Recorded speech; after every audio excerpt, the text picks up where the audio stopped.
Brian Clough, Britain's most outspoken football manager, walked into more controversy last night after watching his team beat QPR 5-2 in the Littlewoods Cup.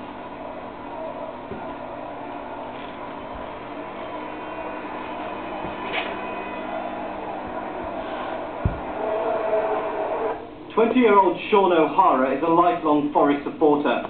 He says he was so excited at last night's victory, he simply had to run onto the pitch and congratulate the players.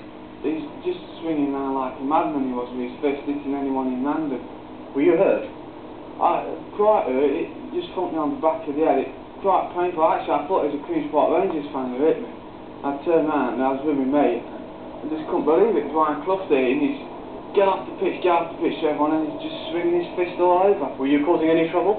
Nah, I go down every game and I've never caused any trouble in my life down here. Paul Richardson was also on the receiving end when Clough attempted to clear the pitch. The way they describe us as hooligans, the only person on that pitch that was a hooligan that night was Brian Clough. We look up to him as a hero and everything, but the way we've lost a lot of respect in his eyes. You know, we think he's like, you know, the manager of the moment, but Brian Clough's lost a lot of respect in my eyes at the moment. Another of the fans who fell foul of the Forest manager was Mark Wheeler. It's not his job is to manage the club, not to be a policeman. There was no reply from the front door at Clough's home in Derbyshire today, but a statement was issued. In it, Clough says he regrets what happened, but goes on, "I was concerned about a possible conflict between our supporters and theirs." And Forest chairman has defended his manager, insisting he won't be sacked. As far as I'm concerned, what the manager did at the time was what he considered was right. Do you consider it was right, sir? I will back the manager, yes. Do you think that hooligans deserve a trip round the Euro from time to time? Yes, I do. Despite Mr Rowett's views, Clough's actions aren't backed by the Football Supporters Association. Their spokesman has defended the pitch invasion. But it's something that's understandable. Indeed, even our Minister of Sport ran onto the pitch at Seoul, didn't he? He was in such joy at his team's success.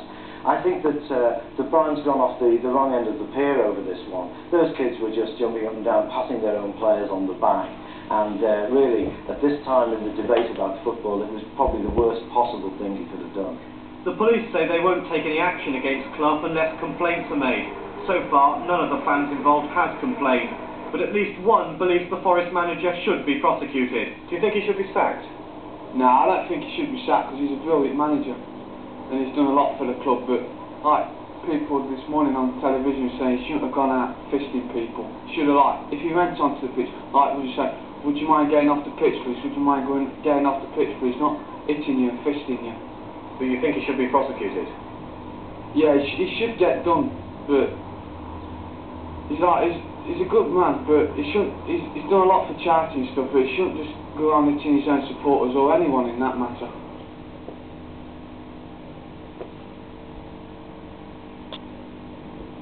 Brian Clough's been in football 36 years, and there's never been a dull moment. Right, it's not abused. Well, there you are, just look at the antics of that fellow, and look at the reaction of Brian Clough, who could not be more angry. Brian Clough is absolutely livid. Success after success at Derby and Forest have helped cushion him from the worst effects of his more outrageous statements and actions.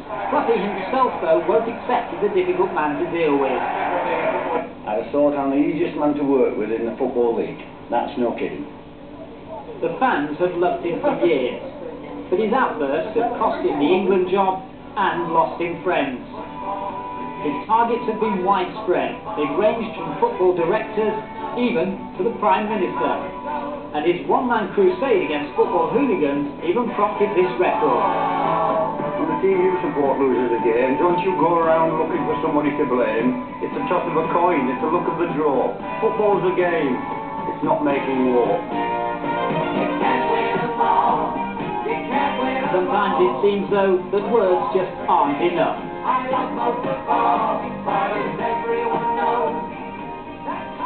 The Prime Minister